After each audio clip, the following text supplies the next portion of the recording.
Bon, ce qui m'intéressait dans des cinémas comme le cinéma et le cinéma-opéra, c'est que on pouvait voir, en l'espace d'1 an ou 2 ans, l'essentiel des films de l'histoire du cinéma sur des écrans de cinéma, dans des salles de cinéma.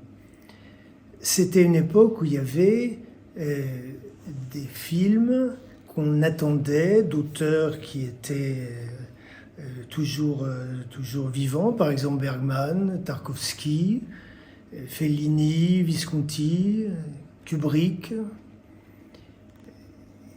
Et il y avait une raison de chercher les films précédents quand il y avait un film qui sortait, un film de Bergman qui sortait. Et il y avait aussi dans la programmation du cinéma un grand éclectisme où on pouvait voir des films de Dreyer ou des films de Peckinpah. Et en allant au cinéma régulièrement, j'avais pris contact avec quelques personnes, en discutant et en voyant qu'il y avait des gens qui m'intéressaient. Je me souviens en particulier où j'avais vu un panneau à l'entrée du cinéma où il y avait une liste de cinéastes connus, des grands cinéastes, et puis des noms qui m'étaient complètement inconnus et qui étaient les noms des jeunes cinéastes qui avaient fondé le cinéma. Et alors ça pouvait paraître un peu arrogant de procéder de cette manière, et puis ça correspondait assez bien à des choses que je croyais dans ce temps-là, où quand on commence à faire du cinéma, on est potentiellement capable de devenir un grand cinéaste, comme les instituteurs qui voulaient voir dans chacun de leurs élèves une potentialité d'y trouver Albert Camus, ou comme les soldats de l'an 2 qui, dans leur havresac, avaient leur bâton de maréchal d'Empire. Et cette sorte d'optimisme, ça me plaisait tout à fait. Parmi les gens que j'avais rencontrés, il y avait un des projectionnistes qui s'appelait Quentin, et il s'est trouvé que je me suis particulièrement bien entendu avec lui. C'était quelqu'un de très... qui avait une culture qui était un peu différente de la mienne, qui avait une attitude tranquille, et il avait une maison qui s'appelait la Paisible, et ça convenait très bien au type d'homme qu'il était, et je me suis vraiment bien entendu avec lui.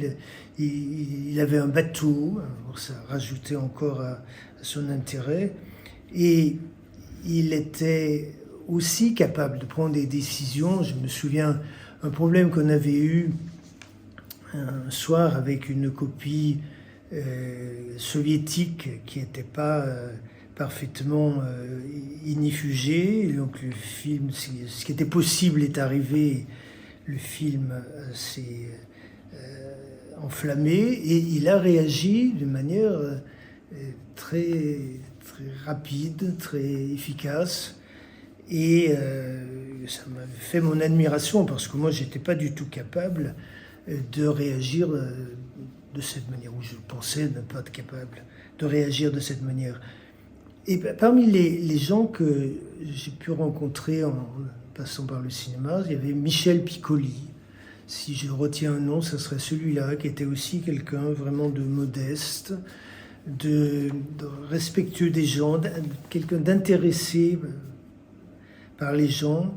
Il travaillait à Villeurbanne, il était venu en métro, et c'était pas du tout démagogique. Et c'était vraiment quelqu'un de positif, vraiment comme Quentin. Alors, donc il y avait cet aspect de cinéma, et puis il y avait aussi la question technique.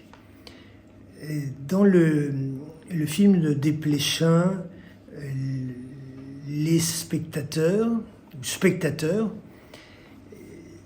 il y a l'histoire d'un enfant, c'est d'ailleurs l'objet de l'affiche, un enfant qui va au cinéma avec sa grand-mère et qui regarde la cabine de projection et qui ne regarde pas l'écran, et sa grand-mère lui dit « mais non, c'est devant l'écran qu'il faut regarder et c'est pas la cabine de projection ». Et ce qui regardait, ou ce qui fascinait, c'était le faisceau lumineux.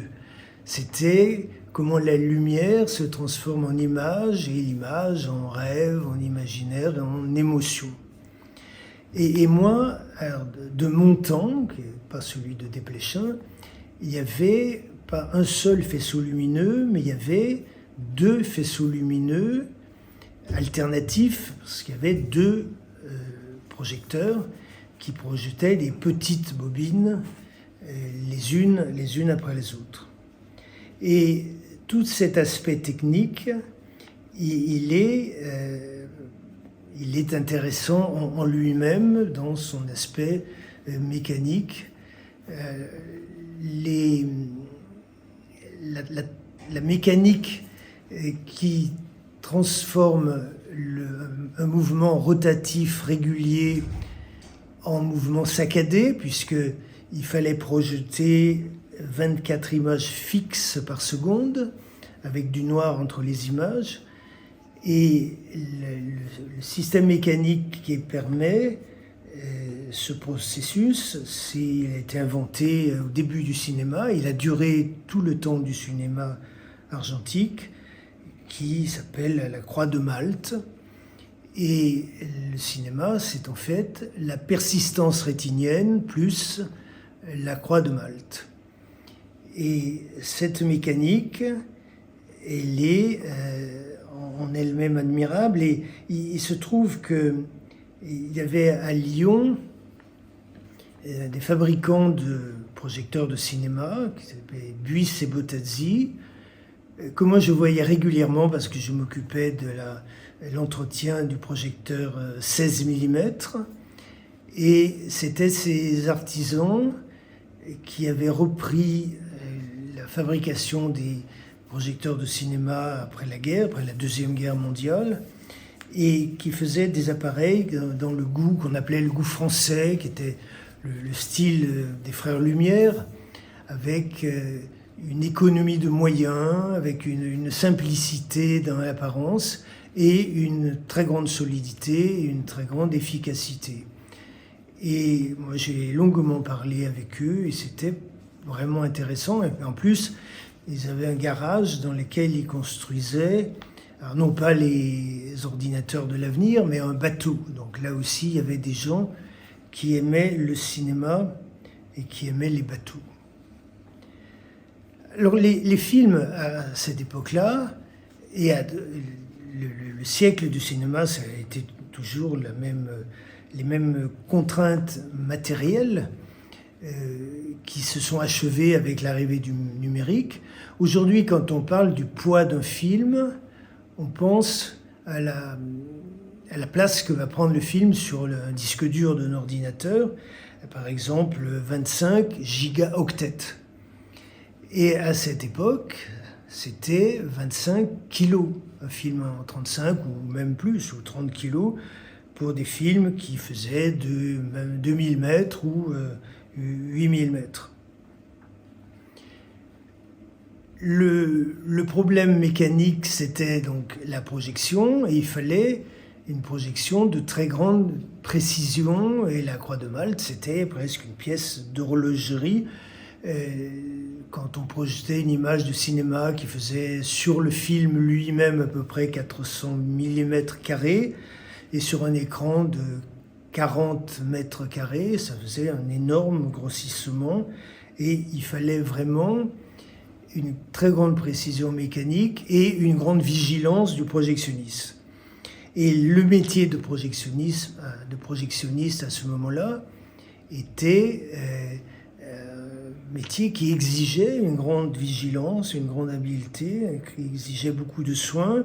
Donc le problème de projectionniste, c'était premièrement choisir le format du film. Le format, c'était soit le film était carré, le format classique, normal, comme on disait, soit un format panoramique. Deuxièmement, il y avait le cadrage. Il fallait être au milieu de l'image. Il fallait, surtout si on projetait dans un format panoramique. On coupait un morceau de l'image, du carré d'origine, on coupait en haut et en bas.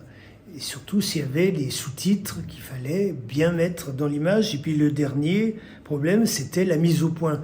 Maintenant, avec le cinéma numérique, le point est toujours parfait. Et jadis, le point était rarement parfaitement parfait. Et il fallait veiller à faire un point. Il y avait des vibrations, il y avait des phénomènes de tuilage des pellicules. Et c'était souvent compliqué. Il fallait une vigilance très grande.